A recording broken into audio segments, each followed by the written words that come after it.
New federal efforts to improve drinking water announced this week to protect communities here and around the country from what's known as forever chemicals, or PFAS. Isabel Garcia joins us now in studio with insight from some local experts on all of this. Isabel. Yes, Adam, these are called perfluorinated chemical substances, molecules, human-made chemicals originally designed to help and can be useful in a lot of ways.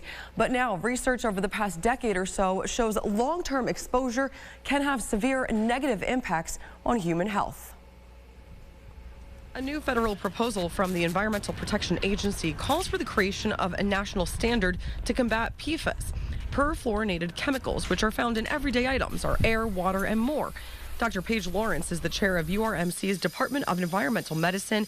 She also runs URMC's Institute for Human Health and the Environment. So they have a lot of useful purposes. If you think of a non-stick pot, right, and how things don't stick to it, that's because of perfluorinated substances, so those PFAS. Those handy properties are also what make them problematic. Charles Ruffing is a research associate professor at RIT and the director of the New York State Pollution Prevention Institute within Golisano Institute for Sustainability.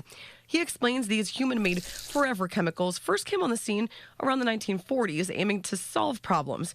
One of the largest places where they are seen too is in firefighting foams, but ongoing research is connecting these chemicals to certain illnesses and health issues. The main problem with them is that carbon-fluorine bond is not attackable in nature, so these compounds do not biodegrade.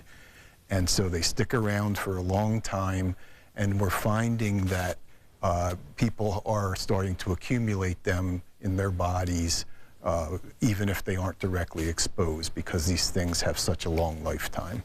They have been associated with effects on the nervous system, the cardiovascular system, and the immune system. And so we have evidence that they cause those effects. We might not know exactly molecularly how they do that, but I think we have enough evidence to take the precaution of saying we want to reduce exposure to them. With a proposed standard at 4 parts per trillion, very, very small amounts. If that proposal comes into law, public water sources will have to test for these PFASs just like they test for a series of other chemicals. And we did reach out to the New York State DEC on this. The agency provided us with a statement saying it applauds the Biden administration and EPA for proposing the enforceable national drinking water standard.